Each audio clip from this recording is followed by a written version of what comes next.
In 2021, Ireland's population reached 5 million for the first time in 170 years. However, this milestone still leaves Ireland with less people than in the 1840s. In a world where many countries have experienced rapid population growth at some stage over the past 2 centuries, Ireland's been unique. The population has never recovered since the Great Famine that devastated Ireland from 1845 to 1852. While the past 20 years have seen Ireland's economy flourish and immigration rates steadily increase, the country has long been known for a lagging population and huge numbers of people emigrating. So when exactly did Ireland's population begin to significantly decline? And what were the factors that led to this persisting effect for the better part of 170 years? In the early 1840s, the Irish population is estimated to have been around 8.5 million. The majority of people lived and farmed on the land. Cork and Galway were the most populous regions, and Dublin was the major urban center. Most people were employed in agriculture, with many barely surviving at the most basic subsistence level. Potatoes proved to be the most reliable crop, and almost half the Irish population relied upon the potato as their staple diet.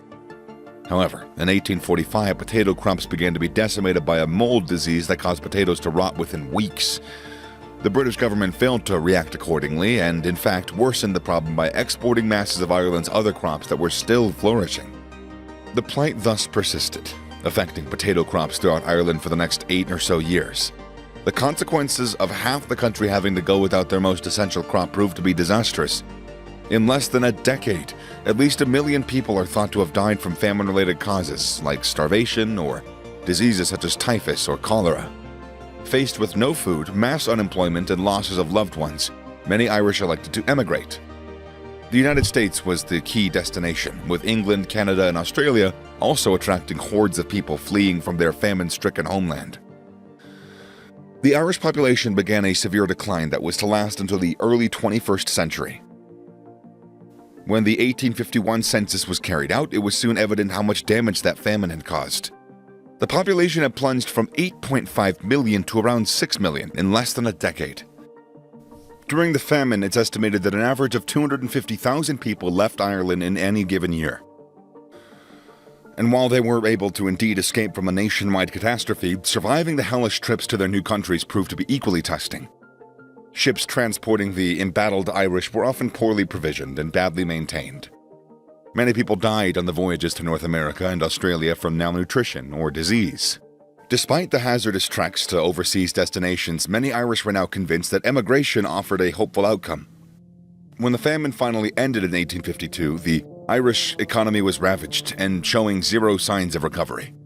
Emigration was the logical option. Many tenant farmers had been evicted from their tiny allotments and had quite literally zero prospects. With nowhere to live and no sources of income, people were understandably lured to lands of optimistic opportunity, such as the US and Australia. Many already had family or friends living overseas and were urged to pack up their things and join them. And so began a continual wave of people exiting Ireland in search of new starts in countries that were growing steadily. An American census in the 1850s found that almost 1 million of its new citizens had been born in Ireland. And not only did that famine cause mass immigration, but birth rates also fell rapidly, as many people were in no position to support a family and they were lacking confidence in the future of Ireland. Added to this was a low marriage rate, which had been a pattern common throughout Europe in the late 19th century. Celibacy was practiced by many. And by the turn of the century, approximately 1/4 of Irish adults in their 40s had never married. The famine and its subsequent damage to the economy and livelihoods wasn't the only factor behind Ireland's continual pattern of steady immigration, however. Political upheaval and instability, coupled with religious persecution, also caused people to uproot and head for foreign shores. The persecution of Irish Catholics has been happening since the 17th century.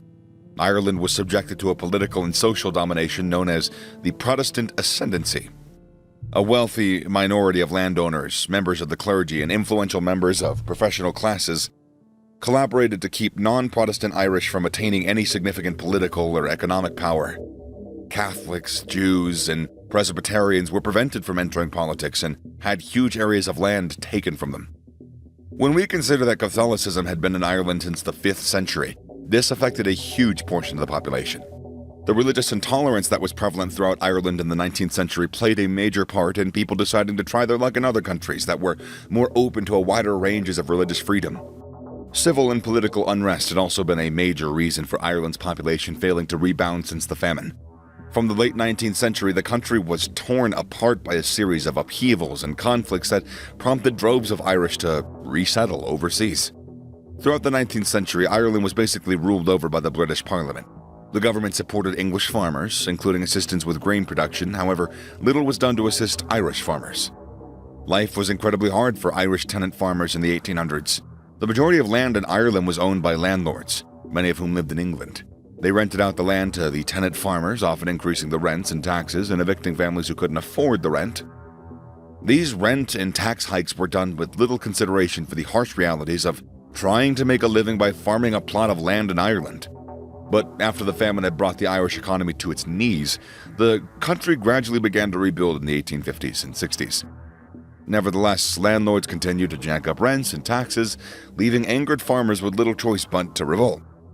In 1879 and 1882, we saw an intense period of resistance to the landlords by tenant farmers. The movement was called the Land War, although it was more of an organized series of protests with the occasional outbreaks of violence. It was a sign of how frustrated and helpless many rural Irish were feeling, and it's a clear reason why thousands of people continued to emigrate, keeping the population well below its pre-famine levels. When the 20th century rolled around, Ireland was struggling with a declining population and economic hardships. Things became even worse when a series of bitter struggles inevitably broke out, causing a new surge of Irish escaping overseas. In 1919, tensions overflowed as Irish Republicans and British forces began a bitter struggle for control of Ireland in the Irish War of Independence. Violence flowed as the Republican guerrillas and British armed forces launched attacks and raids throughout the country. When the fighting finally came to an end in 1921, Ireland had won independence from Britain, but at a price. Only a year later, a civil war broke out between opposing groups of Irish nationalists. Many Irish had seen enough and simply wanted a more peaceful existence in countries that were united and on the rise.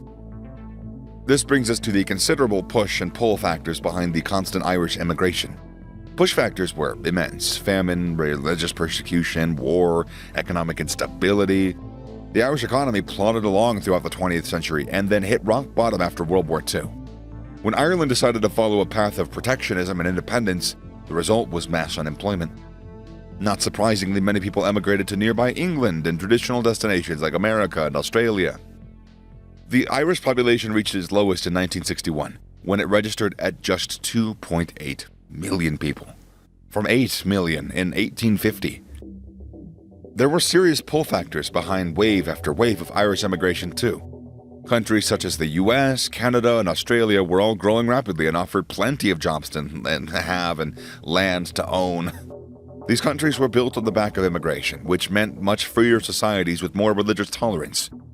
In 1995, the then Irish president, Mary Robinson, declared there was a fifth province of Ireland, when she referred to the estimated 30 million people worldwide of Irish origin.